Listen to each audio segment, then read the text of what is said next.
and then in comes Brendon McCullum, then Kumar Sangakkara, then Kevin Pietersen, Just a then few. Mahela Jayawardene, and I'm like, this is getting out of hand, really.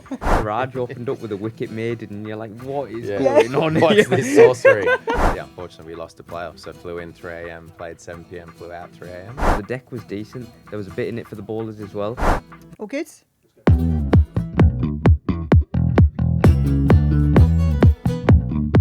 Oh, we are so back. Welcome along to another episode of Strategic Timeout, the place where we debrief all things IPL 2026. Now it's crunch time. There's a lot of chat about the playoffs and who is going to get those all-important top 4 spots. It quite literally is all to play for. And 2 people who would definitely make my top 4 join me on today's show. He's somebody that I feel like has played in every franchise tournament there is in the world. If you look into his eyes for too long, you might get bowled out. It's Aussie all-rounder Chris Green. And alongside him, if you look into this person's eyes, I reckon all you see is food, You might become ill. and more food, or in his words, scran. It is Traitors finalist and all-round cricket badger Faraaz. What do you think of my intro? Very good. Nailed it there. They're getting better Very though, aren't they? kind, We're yeah. 5 episodes in. Very kind. It's great to see you both. You're both come back from your travels, 2 very different travels. Chris, you're fresh from PSL. Yep. You went Pakistan, then to Australia, Yep. then here. You've come back from a boys' trip in Marbella. Yep.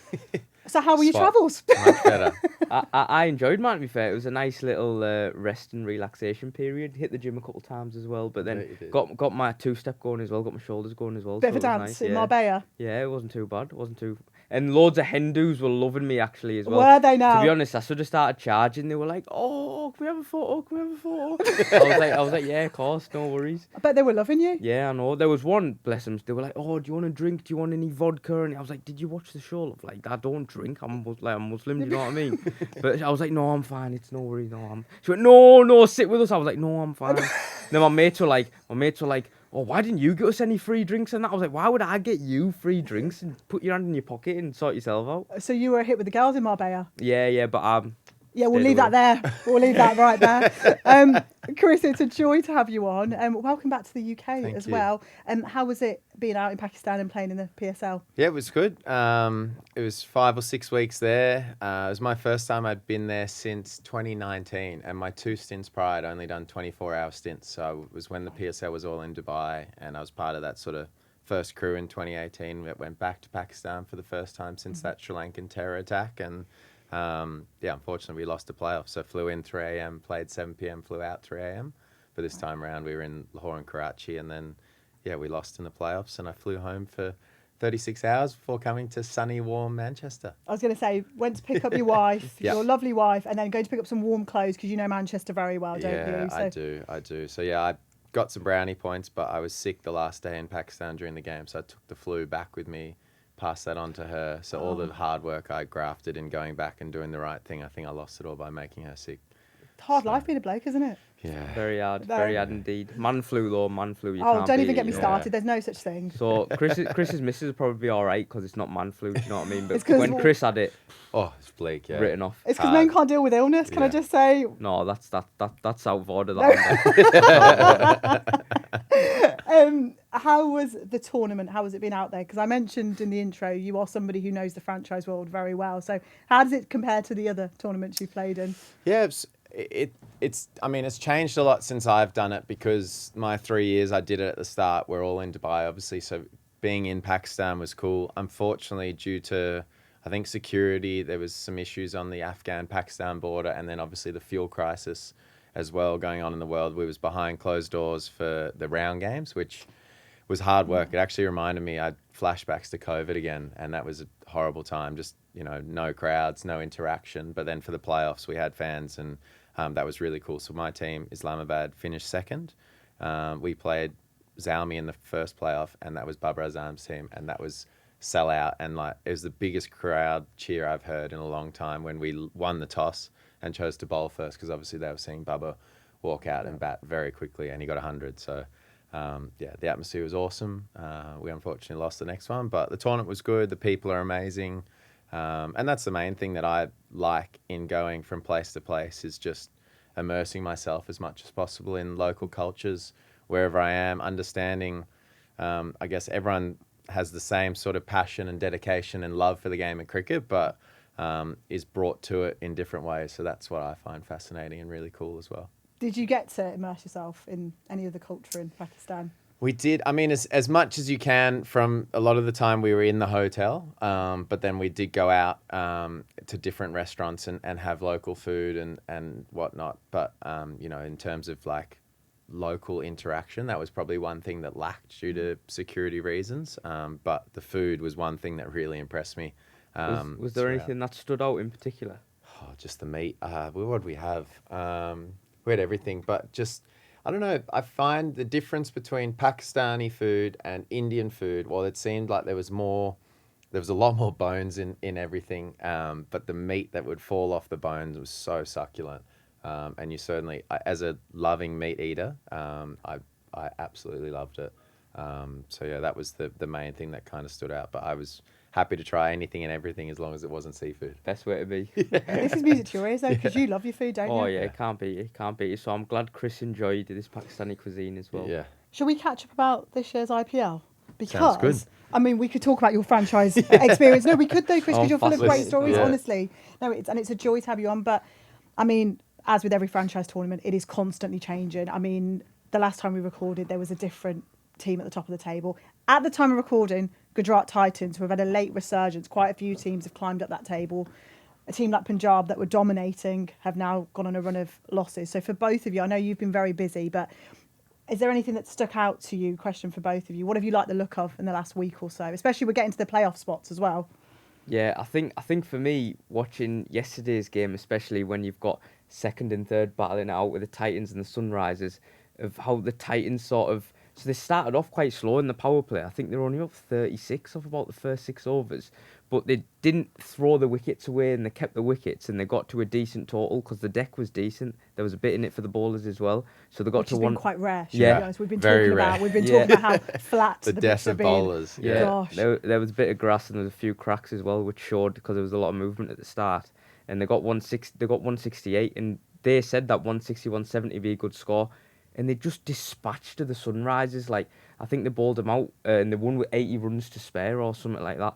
And it was just the fact that Rabada and Siraj sticking to the line, sticking to the lengths. It was sort of just going back to what works. Yeah. When you hit your lengths, it's so hard to get away, especially when you've got these world-class operators. So it was nice to see something go back in the bowler's favour as well, especially with RCB's game the other day where it went down to the last ball. Yeah. Yeah. It's good to see that bit of needling stuff. But it was good to see Boovy smashing it as well. It was mental. Over cover. I know, yeah, it was mental. But yeah, I think that's what I really enjoyed the past few days, the past couple of games. And teams like RCB and Punjab having to watch their backs because Yeah. you've got teams that are just climbing up that table. They've come out of nowhere, let's be honest. Chris, what about for you? Anyone that stuck out to you?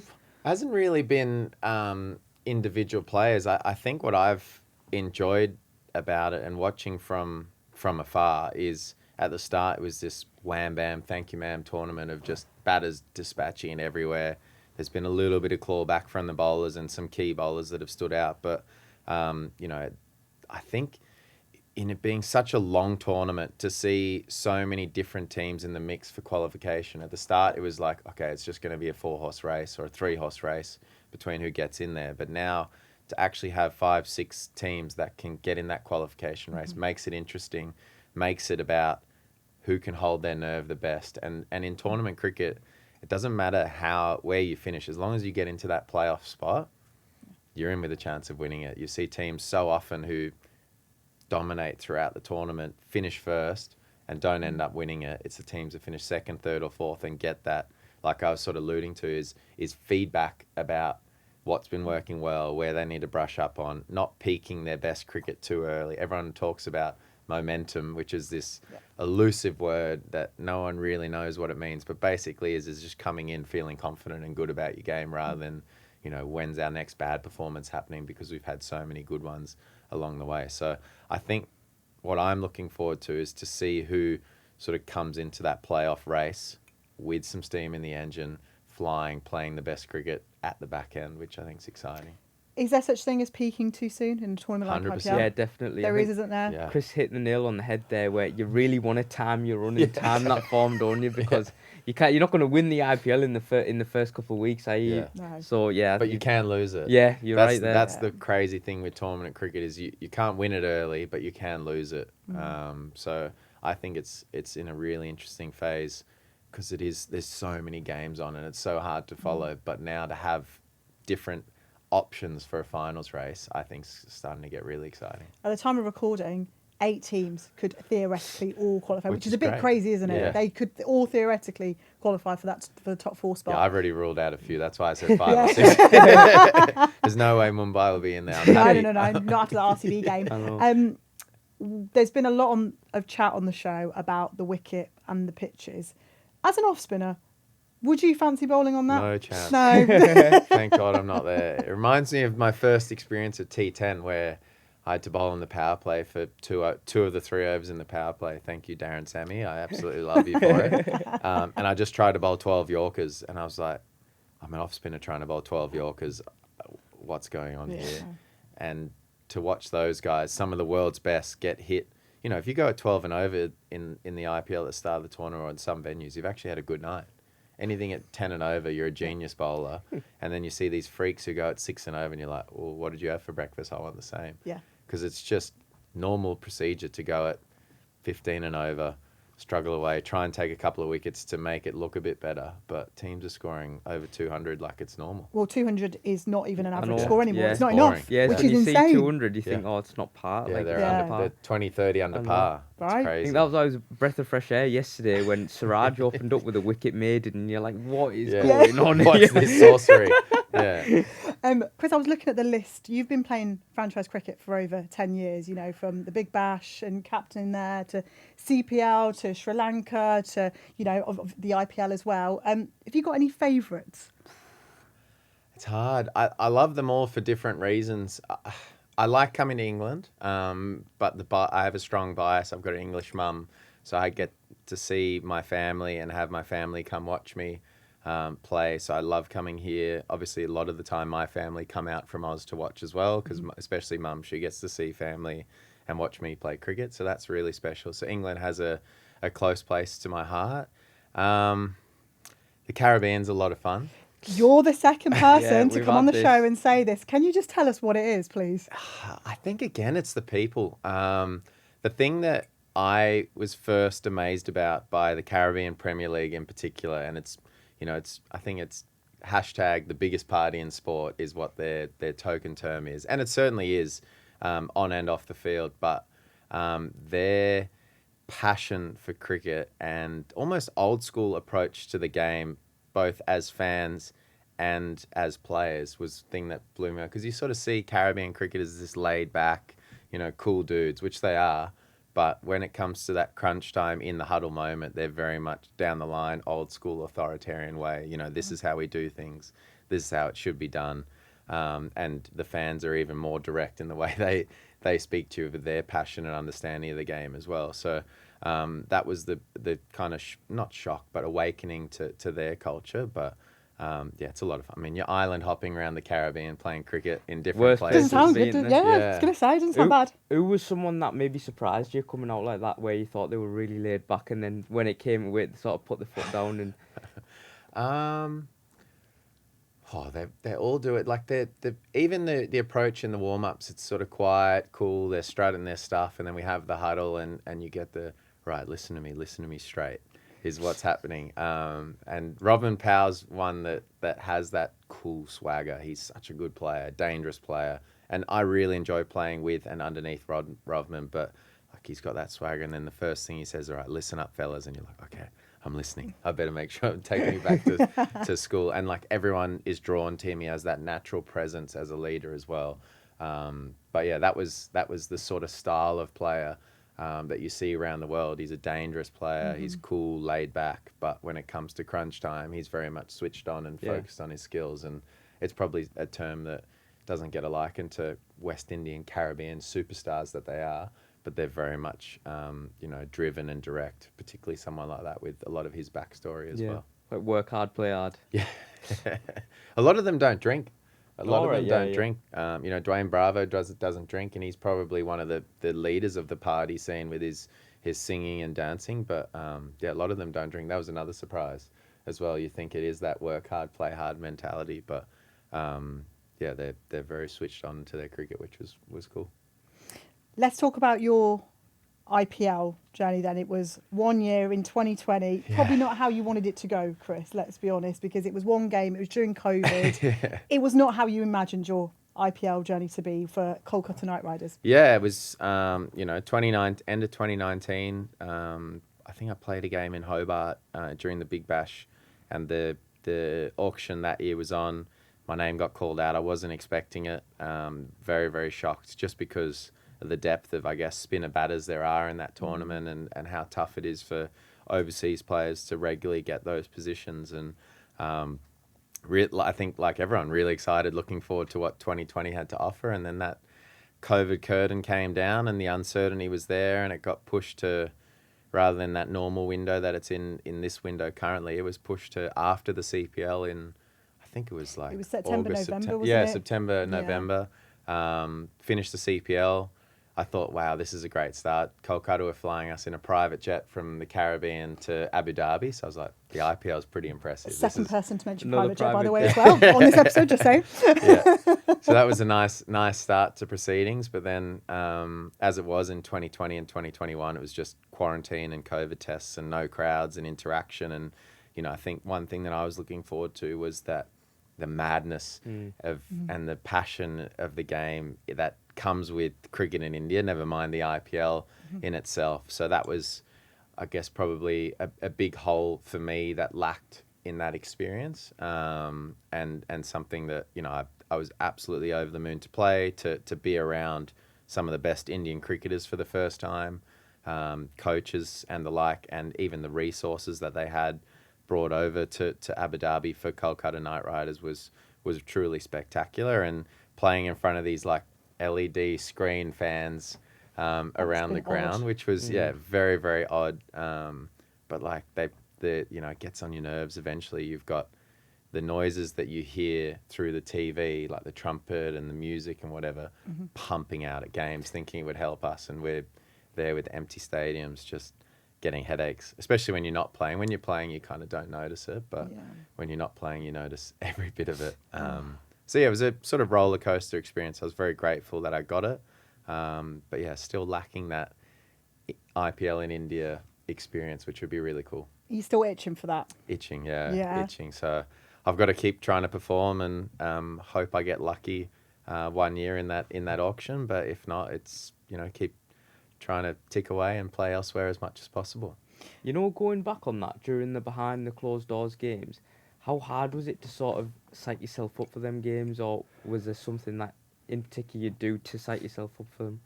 Yeah, I think, then and even now recently in Pakistan, you feel like you're exerting a lot more energy than what you used to, because of the adrenaline and, I guess, again, the energy that you vibe off from the crowd and interaction and having that aura or feeling or whatever it is. Here in England, it's the singing, the songs, everyone, the music cuts out, everyone's singing and up.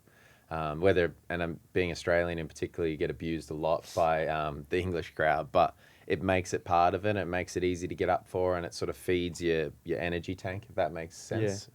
When there's no crowds there, it just feels like you can hear everything, but you're just there, and the day feels longer, the game feels longer. Your highs and lows are sort of drawn out for longer periods of time as well. Like, you remember your highs when you're in that crowd spectacle a lot more. They're a lot more memorable, is what I guess I'm trying to say. And then when you're in the lows of no crowd, you remember those a lot more as well, because you're there thinking about it. You've got no distractions. You're just in the outfield going, why did I do that? Or how could I have done that? So yeah, it is a more draining experience, just because for me personally, I feed off that crowd atmosphere and to sort of pump the adrenaline. So it's just trying to get into the heat of the battle, and hopefully the ball comes to you a lot in the field. If it doesn't, it does feel like what's going on here. Yeah. Just thinking about those players that you would have encountered at Kolkata, but also you said the CPL was one of your favourite leagues.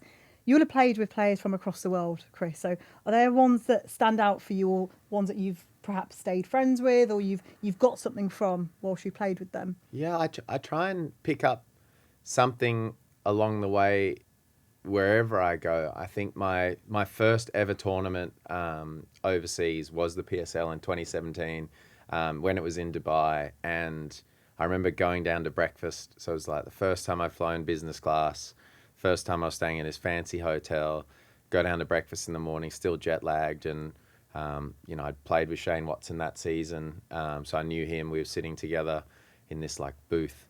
And then in comes Brendon McCullum, then Kumar Sangakkara, then Kevin Pietersen, Just a then few. Mahela then Mahela Jayawardene, and I'm like, this is getting out of hand, really. So I remember just sitting there, just listening. I didn't really say much. I remember going straight back up to my room and calling my dad, and then my mum joined the call as well. And I was like, I've got off in the wrong spot. All these heroes of mine, the guys that, I sat on the couch as a youngster watching, listening to my dad say, if you're going to play cricket, these are the sort of players you're going to watch. All of a sudden, you fast forward to 2017, there I am sitting in this hotel breakfast area with some of my cricketing heroes and guys that I just admired.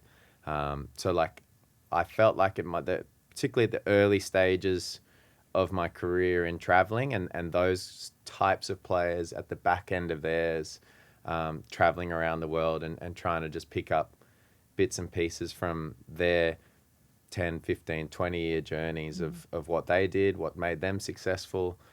As my journey was sort of starting out, just trying to apply that 1 or 2%. Well, at the time I felt like it was 1,000%, but learning it's only you just need that little 1%. Or that conversation I had in 2017, could it apply to tomorrow in some way? Or trying to sort of fast track a little bit my development along the way. So that was a crazy start and something that I do try and do. From a leadership perspective, I've been lucky to play underneath the likes of Brendon McCullum, Eoin Morgan, Mike Hussey, who have really shaped my leadership sort of style and watching, arguably three of the best leaders in their right, along with many others, but just, trying to pick up bits and pieces from different players that have done so much in the game along the way. Has been a key goal of mine, especially in tournaments where I wasn't playing. And during the IPL where I wasn't playing, we were lucky we had Dinesh Karthik. It was obviously Brendon McCullum's first big gig as coach. Mm-hmm. I think he was meant to be mentor and took over as coach. I can't remember who from. Eoin Morgan came in and, Dinesh and Eoin both captained that year.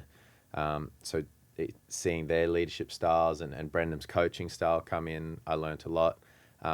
Playing with youngsters it was a youngster. He was the up-and-comer then. It was Shubman Gill. Oh, wow. And look at him now. And look at him now. And, just watching him go through that tournament, scoring 50s for fun in 2020 and now to become the captain he is and the world dominator that he is. And, we still send each other a few cheeky messages, probably more me sending him messages than him sending me. But we spent a lot of the time in the gym together, competing. And then two other young guys that were in his under-19s team were Nagakoti and Shivam Mavi, who are still, doing really well. And then probably the best friendship that came out of that year, or two or three of the best friendships that I had out of that year were Kuldeep Yadav, Rinku Singh, and Nitish Rana. There were three guys that I don't know whether we just caused a lot of trouble off the field in that time, but I ended up spending a lot of time with them. So I had a great experience, and like I said, just everywhere I go, I try and pick up, whether it just be a friendship or a relationship or something that I can make it memorable, but then hopefully learn one or two things along the way as well. We've got to know a bit more about that trouble, don't we? Yeah, I was going to say. There's not much we could do. It was in a COVID bubble. If we left, we would have got arrested. So we didn't go to jail, and that's the main thing. But no, they're really good guys and just good people. And I ended up making my debut for Australia, and Rinku was in the opposition. I think I watched him hit 4 or 5 sixes and 8 balls at the end. So it was sort of at the launch of his phase of his career at that time as well. So that was really cool to connect with him after the game and see him again. And luckily I didn't have to bowl to him, which was great. And touching on obviously the caliber players that you were surrounded with and things, and you try to pick things up from them all, what was sort of one thing that you've picked up from them that's most vital to you in your game? That's a good question. I don't think I've ever been asked that. I think my learnings from all of it and a lot of the guys that sort of go through it, and even anything that I pass on now, is those guys were really, really authentic and to themselves and their own game, and the huge amount of trust they have in their ability and their skill set and what they've been able to develop. I think at the early stages of my career, and even, at times recently, you're constantly doubting whether you're good enough, whether what you do is good enough, and you're faced in these different scenarios in different conditions all around the world. And I think the guys who are ultimately the most successful is they have that trust in their ability no matter what, and they do make small adjustments based on conditions, but they stay true to themselves. They trust their game, and at the end of the day, they're very comfortable and happy to wake up. If they fail, wake up the next day and back it in again and again. And they kind of know more times than not, if they do that, they will be successful at the end of the day. So that's like my summation of it all, rather than going through each little bit. But that's the main thing that I guess I'm trying to do now as I go tournament to tournament or country to country, trying to bring the best version of myself every day, and hope I get lucky. Yeah. No, it's a nice message that though. It's just about backing yourself, because you've got there for a reason, haven't you? Yeah. So just about instilling that. No, it's nice. Yeah. You mentioned 3 names, Chris. Mike Hussey, Brendon McCullum and Eoin Morgan. 3 very different characters there. But I wonder how they've shaped how you've become as a leader, and I'm kind of asking what kind of captain you are. I think like Mike was my first captain at the Sydney Thunder. Long story short, I was a kid who moved over from South Africa to Australia in 2001, idolising Jacques Kallis. He was my cricketing hero. Fast forward to 2014, where I get my first call about being a professional cricketer, getting the last contract in the Sydney Thunder, knowing that Jacques Kallis was going to be the overseas player. That must have been surreal. That was scary stuff. The other person on that team that I knew was Mike Hussey, and he was my Australian hero, if you like.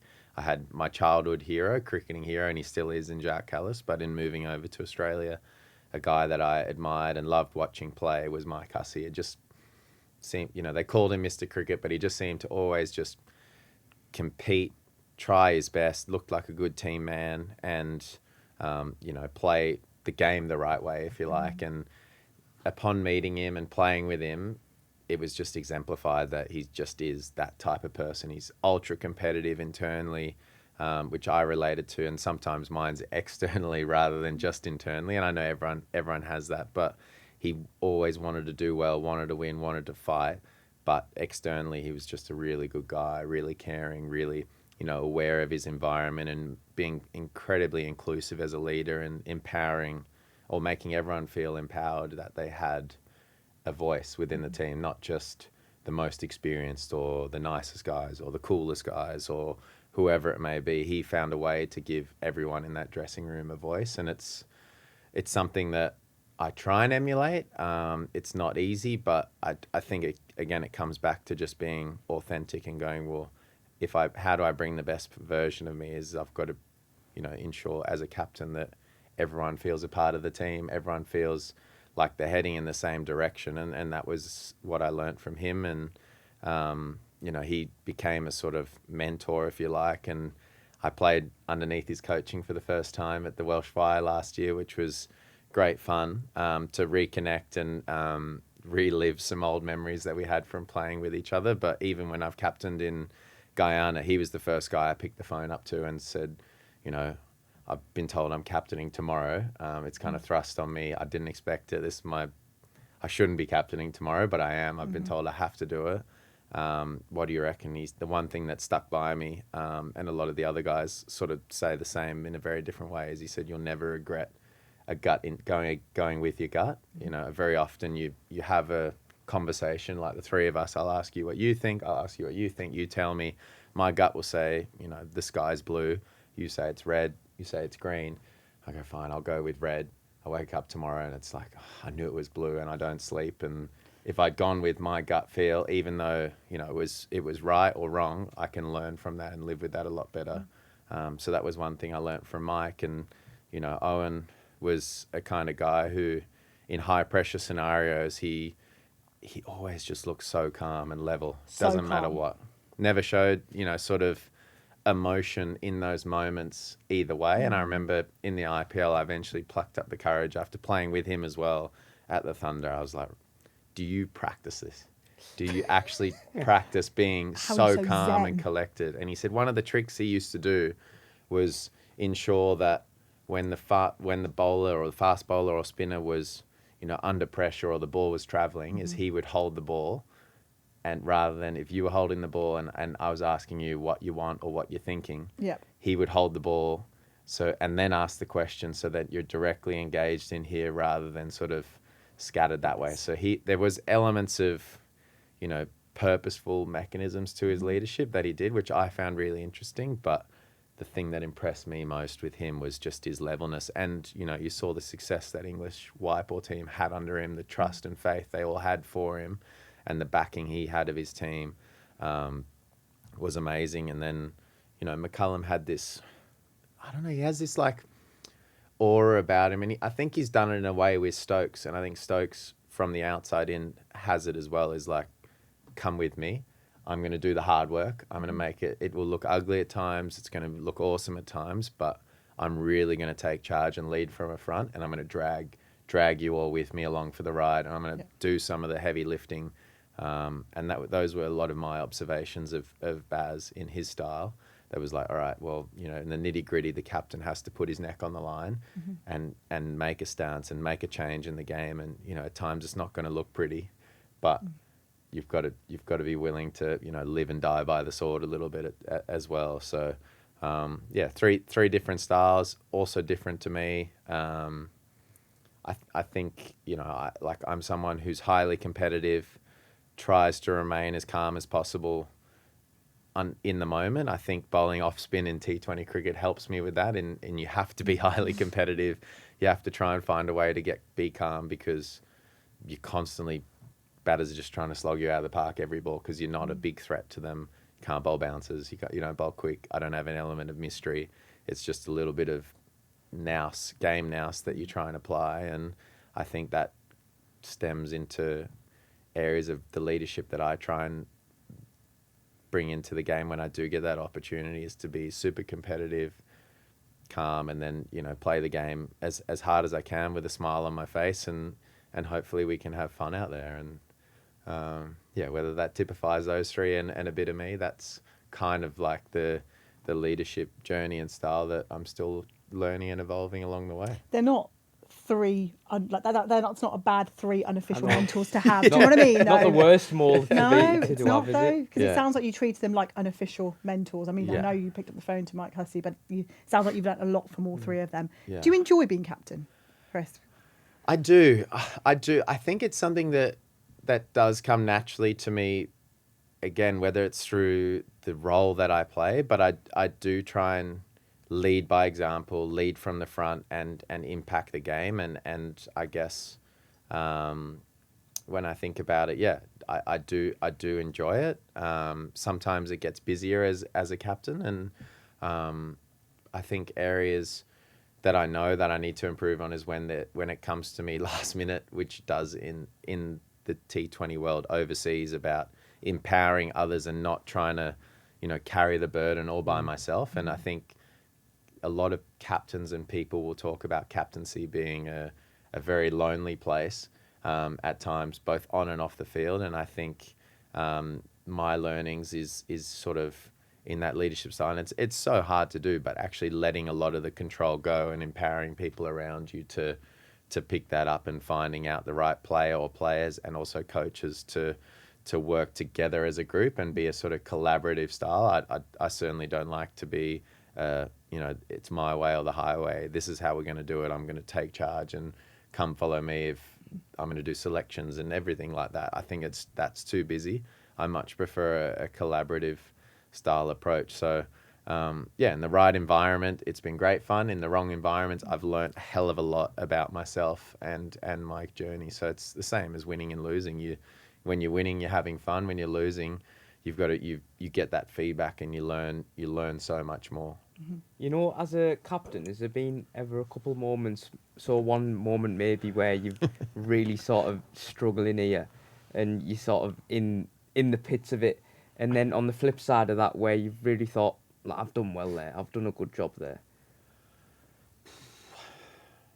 I guess you get that feedback. You get that feeling internally of whether it's doubt or that gut churning in game, and that's probably what I was alluding to earlier. There's so many moments within a game that you're kind of educated guessing as to how it will pan out based on the opposition, based on the preparation, based on the conditions, and you have these feelings where you're like, I think this is what we should do, and you've obviously got to be a lot more committed and believable in that style and say, right, this is what we're going to do. But then when you walk away from that conversation, whether it be with the team or a bowler or a batter, you think, oh, okay, I hope that was right. Or and then you wait for the feedback from the game to go whether you were right or wrong. And again, when I've gone with my gut, I've learnt a lot more than not going with it, because you have sleepless nights when you go, oh, I had that gut feel,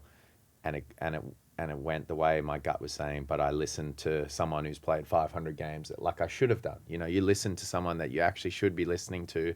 They provide, whether it's their gut feel or whatever, it doesn't go that way, and it goes where your gut was, whether you didn't voice it or not, and you just lose so much sleep over it.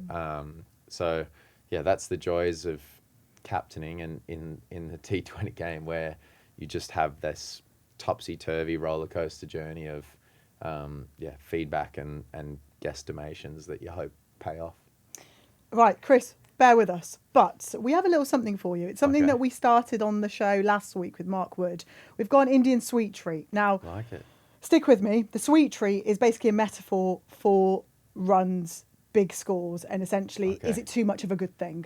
I'll be honest, we just wanted to have a sweet treat on the show. It's a very loose thing. Yeah. However, Guarded by the glove. Yeah. Right, The so magic glove. these are jalebis. Yep. They're just sugar, pure sugar, but they look like this. They are insane. What actually, isn't it just sugar and oil and It's like fried? sugar syrup, flour, Yeah. and they're deep fried, I And think. runs. But someone's going to tell me in the YouTube Full comments. of runs. Yeah. Full of runs. These That's will get good. you. I should have come on a week earlier. We needed on the snake pit at Old Trafford for the 4-day. We know you're an absolute athlete, but would you like one? Yeah, I definitely have to try one Yay! now. Okay, here you go. If I don't try one, I'll get a duck. You're not going to Marbella anymore. Will you have one? No, I'm not having one. You know everyone. I'm not having one. I'm going Mykonos in August. Surely Fingers not. crossed. For another gym Fingers holiday. crossed. Surely not. I'm not Yeah, I'll having give one. it a go. I hope are someone mint someone though. needs to rinse them in the comments. I'll have yours then. Yeah. And let us know what you think, Chris. This is essentially, is it too much of a good thing? This is a metaphor for Is runs it too much of a good thing? and the boundaries. Sorry, I'm talking my mouth full. Sorry. Yeah, we're all mates here. Yeah, we are. It's fine. That's good. It's good, innit? Really It's good. sweet. You couldn't have a lot of them. Well, I mean, it depends who you are. You could, but My I dad don't usually can. have a sweet tooth, but that's really nice. Tell us what your dad does. So my dad substitutes cereal for them in warm milk. And to be honest, it sounds really nice. It's and a really it good is- combination, though. Yeah, it is very good. And then he got my sister onto it, but she added it in to her cereal as well. So Oh, right. Yeah. so she was fueled when she. So how was many full would of you school. put in like a bowl of cereal? Oh, you'd have to ask my dad, to be honest. I think he. I think you take the whole box. Take that home. To be honest, I actually might, you know. Thoughts? Had you had that when you've been on your travels before? Have you had I one? think I have tried that before. Big in Pakistan as well. Yeah. Yeah. I think I may have had that when I was in India for my debut tour. I just remember having something sweet like that. It was really nice. Cup of tea. Yeah, Yeah, that's what it is, yeah. exactly. Afternoon nap. Next time. Yeah, next Why? time. We haven't got much time left, but it's been a joy to have you on. Summer, we're going to see you here in Manchester up until July. Is that right? Yeah, I'm here. I came early. Jimmy rang me in Pakistan saying, can you come early? Or he messaged me, didn't ring me, saying, if you're keen, we'd love to have you early for these 4 days. And it's not a man it's easy to say no to. Yeah. Especially when I love playing for Lancs. So I play these 4 days before the blast, play the full blast, and I think there's 4 days in the blast. So I'm here till the 20th of July, hopefully after finals day.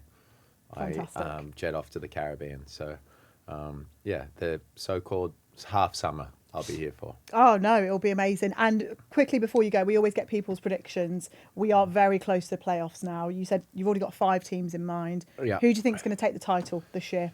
So I think the top 4 will be Sunrisers, Gujarat, RCB, and Punjab. And I don't know in what order. I'm not going to guess that.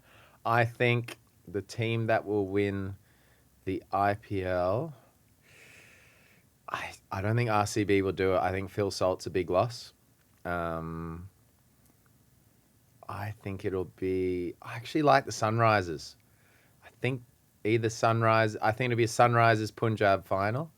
Gujarat will be in the top 2 playoff and lose both. And I reckon, Sunrisers Punjab final. And I think the Sunrisers get over the line. Okay. I think Chris is the first player to say Sunrisers. Yeah, he is. Yeah. Yeah. You still Sunrisers. sticking with your predictions? Yeah. You can't change yours, No, actually. well, at the start of this What'd you series, say? I said Mumbai Indians. That's what I'm saying. You can't Mumbai, change Kolkata. yours. No, but then I changed to RCB, didn't I? But that's what we if, call a if I glory can't, if I hunter. can't change, then I'll. To be fair, you're spot on there. Like, You're a Yeah. glory but hunter. if I can't change, I'll stick with RCB. I'll be happy with RCB. that. Yeah. If Phil Um, Salt gets back there, I like your prediction, but I think he's a big loss. No. Faraaz, Chris, it's been a pleasure. Thank you so much for being No on worries. Strategic Timeout. That's all we've got time for. I'm about to go for a sugar rush because we've got jalebis in front of us. We'll see you next week for another episode.